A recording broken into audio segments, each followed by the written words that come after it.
Now I'm joined by David O'Donovan of i.NY. How amazing is it to see this gig and this event, of course, happening in Limerick? We're delighted with it, Meghann, to be honest. I'm from Dublin, but I'm living here 20 years and working in events and venues and stuff in the city for that long. So we were delighted to be able to do it here, and we hope to be able to continue to build it here.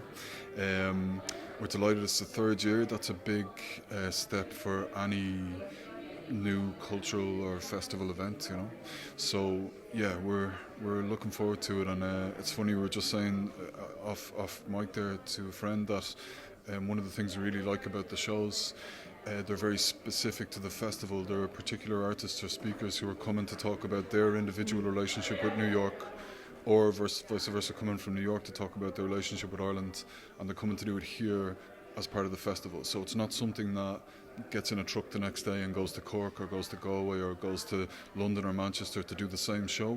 The show happens once and it happens here as part of the festival, and that's quite a special thing as well. So yeah, we're kind of learning those things as we go. So year 3 is definitely more polished than year 2, and as I said, 2020 will be another thing altogether as well. I'm now joined by Sylvia from Fáilte Ireland, who of course are massively on board with i.NY. How important is it for Fáilte Ireland to be involved with this event? Well, i.NY, it's one of 2 events happening in Limerick this year as part of the Global Irish Festival Series. The Global Irish Festival Series is a joint initiative. Was launched in 2018 with the Department of Foreign Affairs and Trade. So I suppose on the one hand, the idea is to engage with the global Irish community, make them feel like their family really, and invite them to return to Ireland, reconnect with their county of origin, the places, the people, the culture. And from a tourism perspective, is really to drive tourism to incremental tourists, to what we wouldn't consider traditionally as hotspots, and outside of the tourist season, what is traditionally the high peak tourist season or the shoulder season.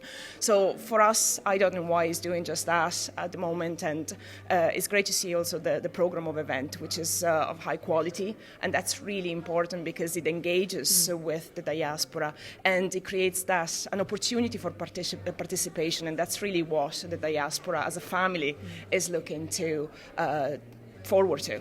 I'm now joined by Alan Owens of the University of Limerick, one of the main sponsors of the i.NY event. How important is this event for the university and, of course, for Limerick? Well, it's a fantastic event for Limerick, and anything that brings people here in the key kind of off-peak tourist season in October, which is when it's taking place, is something that is to be welcomed. And it's something I've seen grow from its very early stages to where it is now, and it's a brilliant festival. It's different. It's kind of different to the offering that already exists, and sits nicely with the Richard Harris Film Festival in that same period, and it's something that UL is delighted to support, and it's got some brilliant guests coming over for it.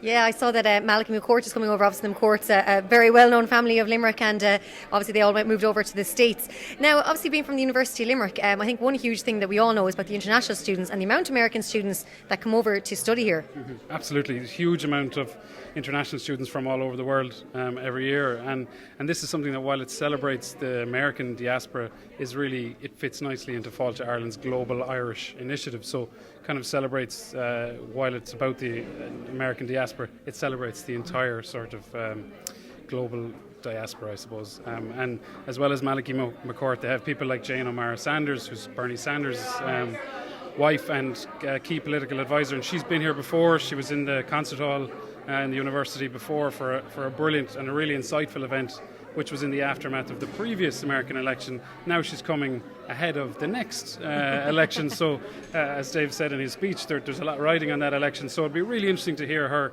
insights into that. And also, the Commissioner of the New York Police Department is going to be here as well. So, look, there's something for everyone. There's a real mix of music and arts and literature. And Kevin Barry, who you guys will know from the Post, of course, he's going to be talking about his new book, which is fantastic. So, look, there's a real spread of everything there for people to enjoy. Loads happening. Alan, thank you so much for chatting to the Limerick Post. Thank you. Cheers.